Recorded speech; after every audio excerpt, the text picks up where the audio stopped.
우리가 계속 요한복음 17장 예수님의 기도를 고찰하고 있는데요. 15절에 내가 비웃는 것은 저희를 세상에서 데려가시기 위함이 아니요 아버지께서 나를 세상에 보내신 것 같이 나도 저희를 세상에 보내었고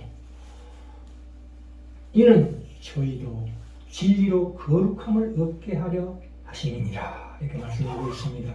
그래서 오늘 제목이 첫 창조의 타락된 몸 위에 덧있는 재창조의 기적이라는 제목을 오늘 받고자 합니다. 고린도후서 5장 4절에서도 진술한 것처럼 이 장막에 있는 우리가 짐진 것 같이 탄식하는 것은 이 몸을 벗고자 함이 아니요 덧입고자 함이라. 오직 덧입고자 함이라는 말씀이 있습니다. 오늘 본문 19절에 따르면 신자는 이 세상에 속하지 않은 자요 하나님 나라에 속한 자라는 것인데 그러면 왜 이 세상에 속하지 않았는데도 왜 세상에 보내느냐 하는 것입니다. 우리는 보통 이 세상에서 나는 하나님 나라에 속한 자고 너희는 아니다를 구별하려고 하는데 그것 때문에 이 세상에 보내진 것만은 아니다. 결단코 그런 것이 아니라는 뜻입니다. 우리가 참 성경이 가르치고 있는 구원이라는 그 넓은 깊고 넓고 높은 그러한 경지를 우리가 못 쫓아가고 있다는 반증입니다. 그것은 성경에는 구원에 관한 이야기뿐만 아니라 구원 얻은 자이기 때문에 요구하는 더 큰 이유가 있습니다. 로마서 10장 7절에 보시면 내려가겠느냐 함은 그리스도를 죽은 자 가운데서 모셔 올리려는 것이라 이렇게 말씀하고 있습니다. 재창조의 기적을 성육신이라는 장엄한 기적으로 시작하십니다. 그것은 왜냐하면 하나님은 다시 올라가시기 위해서 이 땅에 내려오신 것입니다. 그러니까 절대적 존재라는 그 높은 곳에서 스스로 창조하신 이 땅의 시공간 속으로 내려오시고 인간의 인성 속으로 내려가시며 더욱이 마리아의 자궁 속으로까지 내려가십니다. 그러니까 하나님은 이렇게 이 땅에 내려오시는 이유는 다시 올라가시기 위함입니다. 그런데 다시 올라가실 때 그냥 혼자 올라가시는 게 아니라 황폐한 이 세상 전체를 자신과 함께 위로 들어올리시기 위함입니다. 그러니까 첫 창조, 타락한 옛 창조를 없애지 않고 그 옛 창조의 바탕, 그 터 위에서 재창조, 다시 회복하시겠다는 것입니다. 이것이 바로 오늘 요한복음 17장 19절에 스스로를 거룩하게 함은 우리로 거룩함을 얻게 하려 하심이라는 뜻입니다. 우리가 하나님이 우리를 선택했다고 그러는데 이 선택이라는 것은 우리가 생각하는 선택이 아닙니다. 하나님의 뜻은 무엇이냐 하면 옛날에 이스라엘 백성들도 자기네들만 선민이다, 택함 받은 백성이다, 11조다 이렇게 오해를 했습니다. 그러니까 우리 선택받았다는 것은 선택받지 못한 자들을 위한 것이다 이런 뜻입니다. 그것은 창세기 18장 17절에도 정확하게 나와 있습니다. 여호와께서 가라사대 이스라엘 아브라함이 100세 때 이삭을 낳기 전에 이삭을 주시면서 하는 얘기가 뭐냐면 여호와께서 가라사대 나의 하려는 것을 아브라함에게 숨기겠느냐. 동역자인데 아브라함은 강대한 나라가 되고 앞으로 그 씨앗 이삭으로 말미암아 그 이삭이라는 것은 그리스도의 표상이죠. 천하 만민을 그를 인하여 복을 받게 하려 함이 아니냐 이렇게 말씀하셨습니다. 이 선택받은 민족이라는 것은 다름 아니라 그러니까 십자가, 예수님 십자가 지신 것처럼 자기의 짐을 그 무거운 짐을 지기 위해서 선택된 것이다 이런 뜻입니다. 그 이사야서에 보시면 이사야가 깨달았듯이 그들이 받는 고난은 다른 이들에게 치유를 가져다주는 고난이었다 이런 뜻입니다. 그 마리아는 어머니가 받을 수 있는 가장 큰 고통을 당했죠. 자식이 십자가에 못 박히는 고통을 눈으로 봤습니다. 성육신하신 하나님은 고통을 매우 많이 겪은 자입니다. 이사야서 53장 3절에 보시면 그는 멸시를 받아서 사람에게 실어 버림받았으며 강고를 많이 겪었으며 질고를 하는 자라 마치 사람들에게 얼굴을 가리우고 보지 않음을 받는 자 같아서 멸시를 당하였고 우리도 그를 귀히 여기지 않았다고 진술하고 있습니다. 이 로마서 8장 21절에 보시면 왜 이런 고난을 당했느냐 하면 이 말씀입니다. 그 바라는 것은 피조물도 썩어짐에 종로 산데서 해방되어 하나님의 자녀들의 영광의 자유에 이르는 것이냐. 하나님의 영광의 자유란 게 무엇입니까? 영광스러운 자유 속으로 들어가게 될 우리 신자들이 갖게 될 능력을 얘기해 주는 것입니다. 그 능력이란 것은 반드시 이미 창조하신 그 하나님의 첫 창조 때 그 창조하신 것으로만 기적을 베푸신다 이 것입니다. 그 창조 위에서 기적을 일으키신다. 말하자면 예수님께서 가나의 혼인잔치에서 물로 포도주를 만드신 것처럼 이미 창조한 물로부터 그 토양과 햇빛으로부터 포도주를 변하게 하신 것이기 때문에 오병이의 기적도 마찬가지입니다.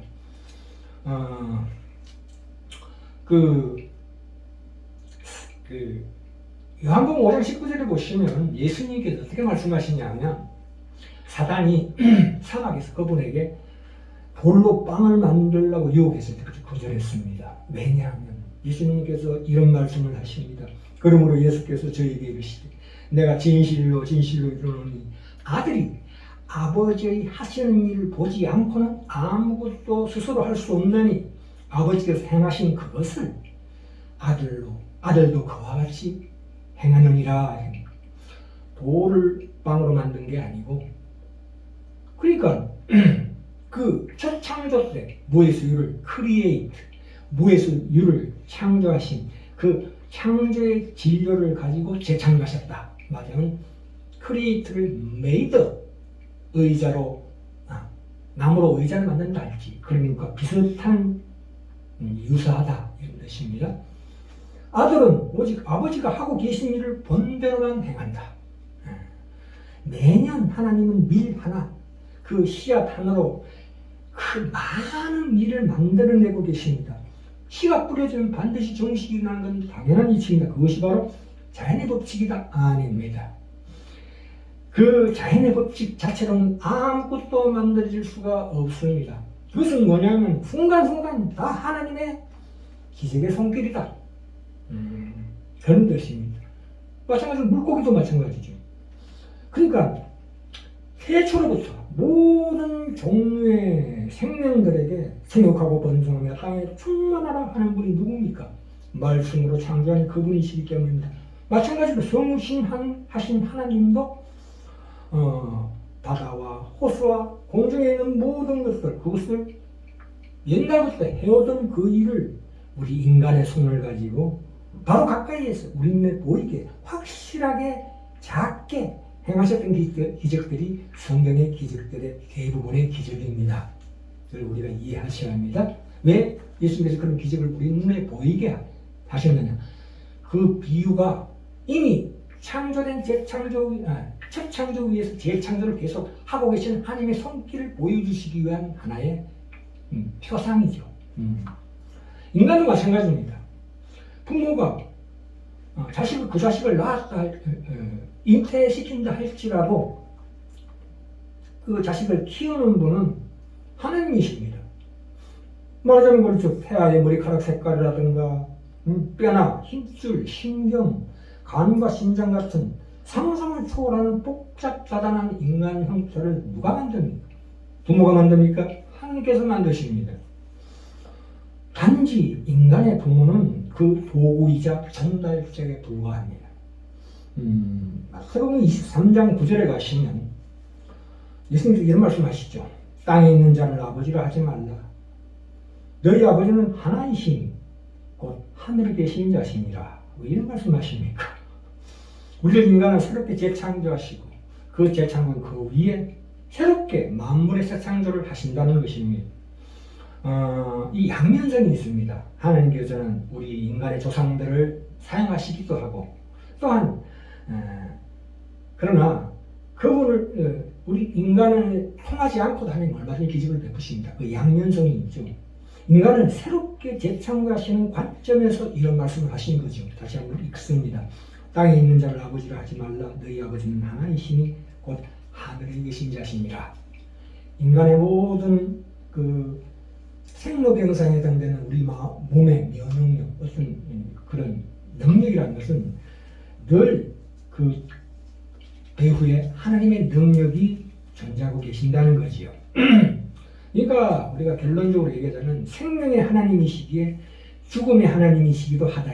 무소부지하신 하나님 아버지께서 예수 그리스도로 하여금 인간이 되게 하신다는 것은 참으로 그분이 인간의 한계 속으로 그 한 장소에 스스로를 무소부지하신 분이 한 장소에 국한시킴으로 말미암아 세상을 구원하셨다는 게 가장 큰 의미가 있는 것입니다. 그리스도께서 마태복음 21장과 마가복음 11장에서 무화과 나무를 저주해서 시들게 한 사건이 있습니다. 그것은 모든 열매 없는 것에 대한 하나님의 엄중한 승고의 상징입니다. 도덕적 의의입니다. 이 기적 역시 하나님이 자연을 통해 늘 하고 계신 일을 우리가 분명히 볼 수 있도록 작게 가까이서 우리가 확실하게 볼 수 있도록 행하신 것입니다. 하나님은 또한 우리의 죽음의 하나님이시기도 합니다. 왜냐하면 생명의 하나님이시기 때문에 더욱더 그렇습니다. 이 죽음이란 것은 모든 유기체, 이 생물의 생명이 시간 속에서 자신이 죽어야 새로움을 유지하는 어떤 그런 패턴, 양식의 일부이기 때문입니다. 자아가 죽어야 새 생명이 자라나는 것처럼. 자, 이제 참 귀한 고린도후서 5장 4절 말씀으로 가겠습니다. 5장 4절에 보시면 아까도 읽어드렸지만 덮고자 함이 아니요 이 장막에 있는 우리가 짐진 것 같이 탄식하는 것은 덮고자 함이 아니요 오직 덧입고자 함이라. 이건 그 당시에 성경에서 왜 이런 말씀을 하냐면 그 당시에 헬레니즘에 입각한 이원론을 정면으로 경고하시기 위해서 이 말씀을 했는데 헬레니즘 이원론이 무엇입니까? 정신은 의롭고 거룩한데 육신이 방해하는 것으로 생각해서 구원이란 것이 정신이 육체로부터 자유로워지는 것이라고 생각하는 식의 믿음을 꼬집기 위해 이런 말씀하시는 것입니다. 이게 무슨 얘기입니까? 이 장막에 있는 우리 짐진 것 같이 탄식하는 것은 덮고자 아니요 오직 덧입고자 함이라고 합니다. 새 몸을 갖는 거죠. 말하자면 첫 창조의 타락한 몸 위에 새 몸을 덧입는 것입니다. 이 장막집이라는 것은 지금 썩을 육체 속에 거하는 우리의 모습을 빗대어 얘기하는 것입니다. 그런데 우리가 여기서 마지막으로 오해하는 대목이 있는데 데살로니가전서 4장에 보시면 16절부터 17절에 보시면 그리스도 안에서 죽은 자들이 먼저 일어나고 그 후에 우리 살아남은 자들도 저희와 함께 구름 속으로 들어올려 공중에서 주를 영접하게 하시리니 이렇게 말씀하고 있는데 이걸 우리가 자꾸 휴거다, 공중으로 우리가 들려 올라간다란다 이렇게 이해하시면 절대 그런 뜻이 아닙니다. 거기에 초점이 있는 것이 아닙니다. 이 데살로니가전서 4장 16절 17절에 보시고 그 비슷한 것을 연상케 하는 표현을 우리가 압니다. 주님께서 부활하시고 사도행전을 보시면 40일간 이 세상에 계시다가 부활을 증명하고 성천하시는 모습하고 유사합니다. 예수님이 성천하실 때 구름이 저를 가리고 보이지 않게 되었다는 말씀이 나옵니다. 그것은 무슨 뜻이냐? 이 구름이라는 것은 우리가 말하는 보통 생각하는 우리가 말하는 이 자연계의 구름이 아니고 하나님의 영광을 나타내는 표현 중에 하나입니다. 시내산에서도 모세가 여호와 하나님께 부름을 받고 율법을 받아 나갈 때에 그 시내산에 하나님께서 강림하신 표현을 그렇게 하고 있습니다. 출애굽기 19장 20장에 걸쳐서 빽빽한 구름이 시내산을 둘러 진쳤다는 묘사를 하고 있습니다. 솔로몬이 그의 성전을 완성했을 때도 마찬가지입니다. 구름이 가득했다는 표현으로 영광이 가득한 하나님의 임재를 나타나고 있음을 볼 수 있습니다. 여기서도 구름 속으로 끌어올려 주를 영접한다는 의미를 우리의 존재가 지금의 이런 몸이 아닌 영광된 몸으로 변화되는 것을 그 표현의 근거로 쓰고 있음을 충분히 우리가 이해하고 기억해야 합니다. 우리가 마치 이 데살로니가서 4장 16절 17절도 마치 동화책에서 나오는 것처럼 푸드박이 내려와서 우리가 거기 타고 올라가는 것으로 상상해서는 절대로 안 됩니다. 자, 고린도서 5장 2절에 보시면 다시 한번 고린도서 과연 우리가 여기서 탄식하며 하늘로부터 우리 처소로 덧입기를 간절히 사모한다고 합니다. 그래서 4절에 이 장막에 있는 우리가 짐진 것까지 탄식하는 것은 돕고자 함이 아니오 오직 덧입고자 함이라. 이 뜻이 무엇입니까? 이 모든 육체의 부활과 함께 가장 근본적인 것은 신령한 우리 속사람, 그 새 사람 된 우리 성품과 인격의 점진적인 변화가 필요하기 때문에 이 첫 창조, 옛 창조 속에서 우리를 이 세상에 보낸다 이 뜻입니다. 그 속으로 보낸다.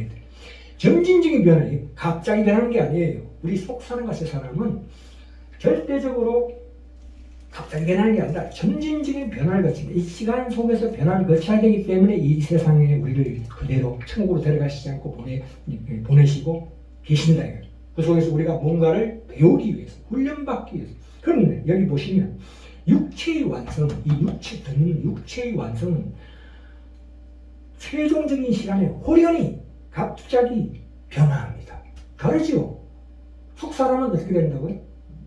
서서히 변하고 우리 이 삶 속에서, 우리 인생 속에서, 그 막막한 인생 속에서 서서히 변화되는 게 우리 속사람이에요. 그러나 우리 몸은 돌연히 순식간에 변화됩니다. 이걸 우리가 알아야 합니다. 자, 마지막으로 세상에 대해 얼마든지 인연을 끊는다 이런 생각을 품으셔도 좋습니다만, 그러나 그럼에도 불구하고 하나님은 세상 속에서 우리를 완성하고 계신다는 뜻입니다. 세상 속에서 완성이라는 과정을 진행시킨다는 것. 즉 하나님은 재창조를 하실 때 첫 창조를 없애고 하지 않으신다는 것을 꼭 명심하고 기억해야 합니다. 예수 그리스도를 이 땅에 보내사 인간들의 손에 죽는 것을 감수하시기까지 하나님은 이 창조라는 첫 작품을 놓아두고 그 위에서, 그 속에서 재창조해 나가십니다. 그것이 바로 하나님의 일하시는 방법이기 때문에 우리도 우리 속에, 새로 거듭난 우리 속에 재창조라는 능력이 충분히 있다는 것, 이게 바로 하나님의 형상의 일뿐입니다. 우리가 이스라엘 40년의 광야 생활을 부정적으로 생각합니다. 저들의 불신앙으로 말미암아 약속받은 가나안에 못 들어갔다고 얘기합니다. 그러나 그 속에는 그보다 더 깊은 긍정적인 의미가 있는데, 그것은 무엇이냐면 그 광야 생활을 통해서만이 영원한 나라에 들어갈 수 있다는 뜻입니다.